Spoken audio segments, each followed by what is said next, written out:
तनुजास lifestyle मध्ये तुमचं स्वागत आहे।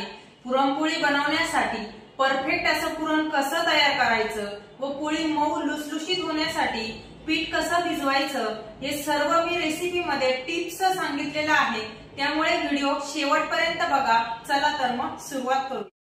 इथे अर्धा किलो हरभऱ्याची डाळ घेतलेली आहे, ती 2 ते 3 पाण्याने स्वच्छ धुवून घ्यायची आहे। डाळ स्वच्छ धुवून झाली आहे।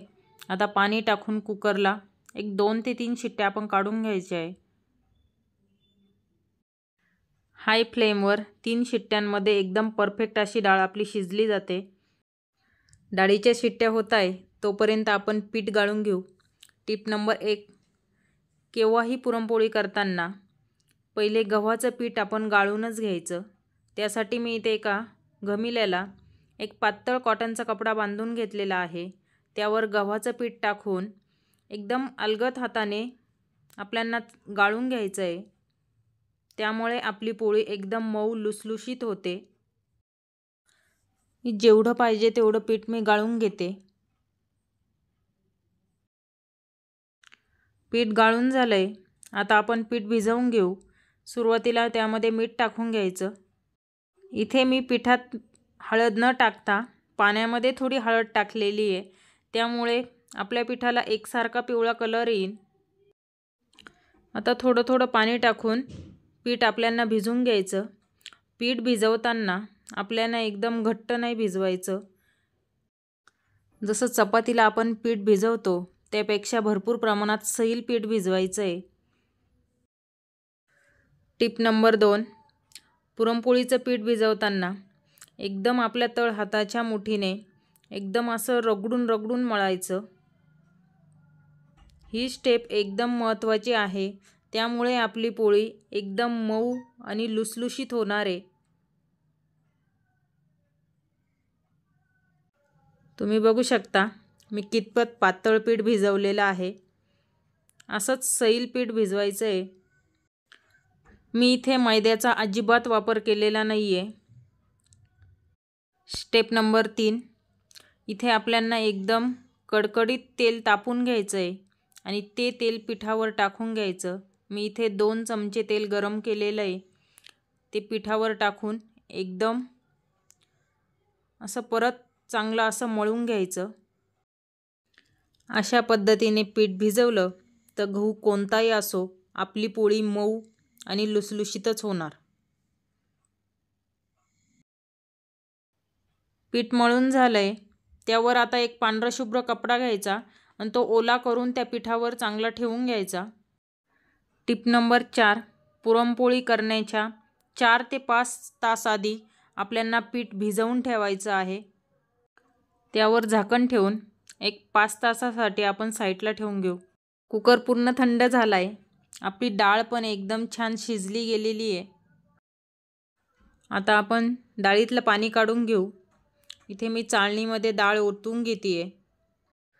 आता आपण पुरण करून घेऊ। त्यासाठी मी इथे गॅसवर कढई ठेवलेली आहे, त्यामध्ये मी ती डाळ टाकून घेते। अर्धा किलो डाळीसाठी मी अर्धा किलो गूळ घेतलेला आहे। तुम्ही तुमच्या आवडीनुसार गुळाचं प्रमाण कमी जास्त करू शकता। सर्व गूळ टाकून चांगलं मिक्स करून घ्यायचं। सुरुवातीला मिक्स करताना गॅसची फ्लेम हायच ठेवायची। हाय फ्लेमवर सारखं हलवत राहायचं। त्यामध्ये आता सुंठ इलायचीची पूड टाकून घ्यायची, त्यामुळे आपल्या पुरणाला छान असा फ्लेवर येतो। हे मिश्रण घट्ट होईपर्यंत आपल्याला परतवायचं आहे।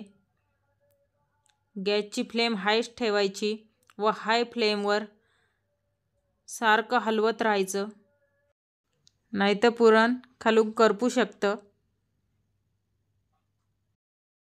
15 मिनिटांमध्ये पुरण चांगलं घट्ट झालंय। आता पुरण यंत्राने आपण ते वाटून घेऊ। इथे मी पुरण यंत्र घेतलेलं आहे, खाली पातेलं ठेवून घेतलं, त्यावर पुरण यंत्र ठेवलं, त्यात पुरण टाकून घ्यायचं। पुरण चांगलं बारीक करून घेते। पुरण गरम असतानाच वाटून घ्यायचं, म्हणजे पटकन होतं। सर्व पुरण वाटून झालेलं आहे, आपण आता पोळ्या करून घेऊ। आपल्या पिठाला 5 तास झालेले आहे. एकदम चांगलं असं आपलं पीठ भिजलं गेलेलं आहे. एकदा चांगलं परत मळून घ्यायचं. गॅस व तवा तापत ठेवलेला आहे. आता आपण पोळ्या करून घेऊ. पिठाचा एक छोटासा असा गोळा घ्यायचा. त्याचे 2 छोटे गोळे करून घ्यायचे.